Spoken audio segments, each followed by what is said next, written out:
Bresman, Allie Clifton will join us in a little bit. Mike Trudell will handle all the post-game duties. Lakers fall to the Clippers. They've now lost 8 of 11 games, and they're literally limping into the playoffs. Clippers' best three-point shooting team in the league, hit 11 threes in the first half.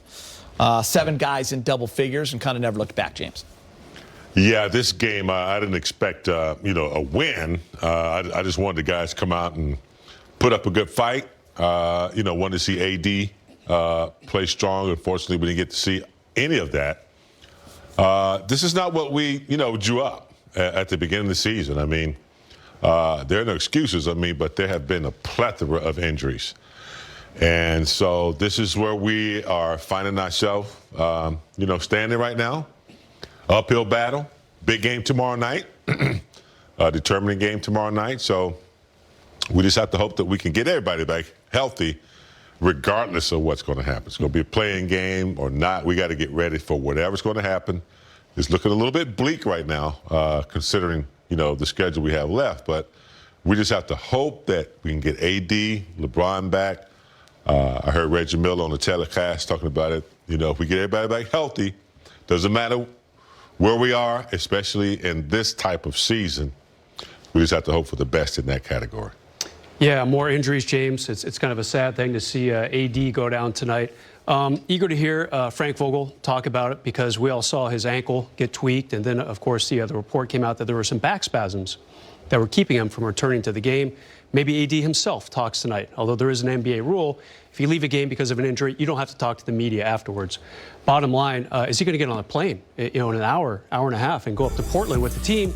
That game's up there tomorrow night. And that game, frankly, is bigger than this game. Even if the Lakers had won this game, tomorrow night's game is the big game. It's basically a double game because you're talking tiebreaker at stake. Right now, the Lakers and the Blazers 1-1 in the season series. Whoever wins tomorrow, they win that tiebreaker, Geet. So it's really is a 2-for-1 situation for either team tomorrow. Big game. You just saw right there how it happened. Literally on signage after shooting a 3 and backpedaling. Yeah. I mean, the hits just kind of keep coming for this team. I mean, it's been a run of this kind of stuff. I mean, listen, you go into the game tonight. Let's look at this first, though, big game. You can see him grab that ankle, and you can see it roll the way you don't want it to. He's wincing pretty badly right there, obviously. Yeah. You think about the injuries. You think about LeBron's injury. A guy probably making an unnecessary dive through LeBron's body. Freak injury. Backing up after shooting a 3, hitting the signage after just coming back from being out for a long time. That's kind of freaky. You get Schroeder at the wrong time of the season, out 10 for 14 games, in addition to Tucker out, a couple games. So this is the way it's been for everybody.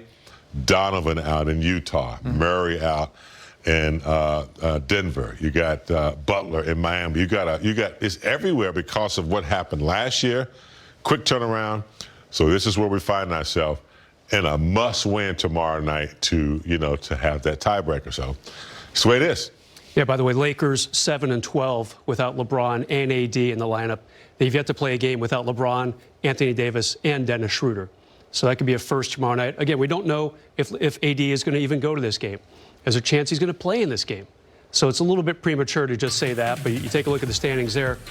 Lakers do have the edge right now over Portland. They have a better Western Conference record. It's actually by a comfortable margin. They have about a 2.5-game lead on Portland just in conference games. Of course, the new tiebreaker tomorrow will be the final game in the 3-game series for those teams. Someone's going to be 2-1 against the other one after tomorrow night, and that'll be the new tiebreaker. James, hard to find your way or your rhythm when you can't count on a consistent lineup. And that's where I think we're finding this Laker team. Every time you try to take a step forward, you take a couple steps back. I mean, honestly, you go into tonight without 3 point guards. You only have 3 point guards on the team.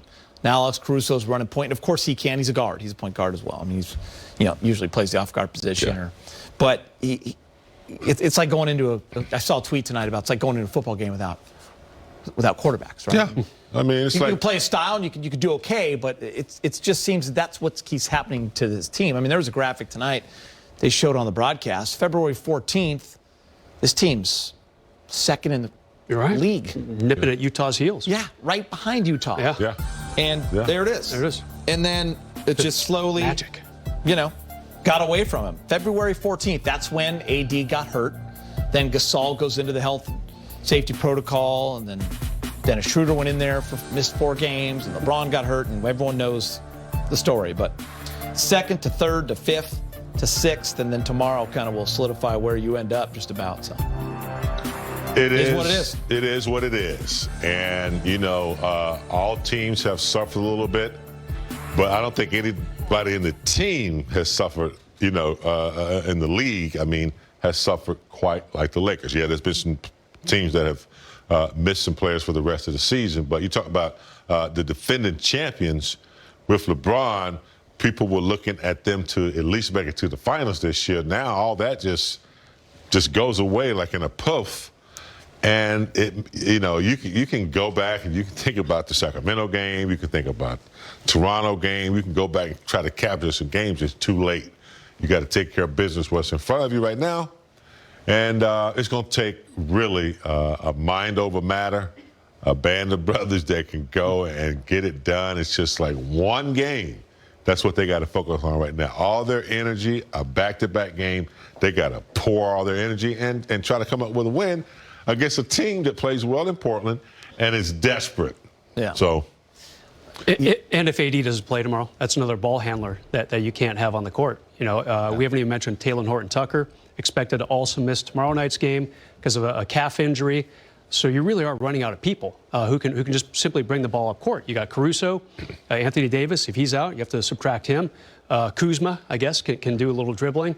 You really are running out of people to literally bring the ball up court. Lakers really getting crushed by injuries right now. You made a joke in pregame about Jason Kidd. Yeah, right. He'll be on a 10-day starting tomorrow. Yeah. Might happen. Listen, it doesn't matter what broadcast you listen to, national, whether it's us, everyone always says if the Lakers are healthy, and it's turning into a big if. On the other side of that, Clippers finally getting healthy as well, and they're gearing up for the playoffs, and they look real good. 7 guys in double figures tonight. And this is what we hope for the Lakers, Yes. get some players back, start peaking at the right time. And the Clippers are starting to, model, when to peak, when to start playing well.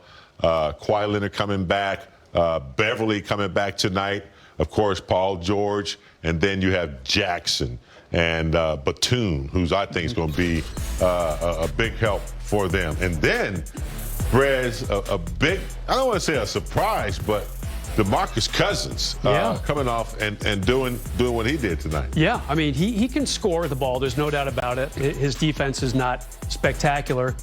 But a lot of people are talking about Phoenix and Utah. Utah and Phoenix. 1 and 2. Who's going to win that battle? I think they're forgetting about maybe the best team in the West right now.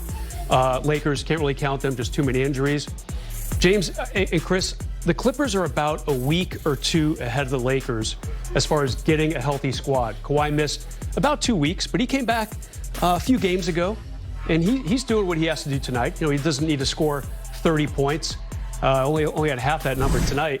But when you're up by that many from really the second quarter on, it's a cruise control game for him. And then the teams that do get that week off for practice time, I think this year in particular, it's going to be a huge advance. It's crucial. Yeah. Huge. Yeah, it's crucial. Well, let's look at the remaining 6 games because Lakers right now tied with the Portland Trail Blazers with 6 games left to play to get to 72. At Blazers, then you get the Suns and Knicks, both playing good basketball, both at home. Then the Rockets, Pacers, Pelicans. How about that? And as we've learned, though, guys, there's no gimme games anymore. There was a stretch where the Lakers had the Wizards, the Kings, and Toronto at home, and you were thinking, 2-1 there, possibly 3-0, and you go 0-3. So you can't even look at a game there and say, well, it looks good. Who knows? It's tempting, James, right, to look at the last 3 and say, Houston's, they've been a dead team for a month now. Pacers barely going to get into the play-in situation, it looks like. And the Pelicans, they're a game or 2, a loss or 2, I should say, away from being eliminated from the Western Conference playoff picture. But even then, Geet, like you said, when you go 0-3 against that string of teams,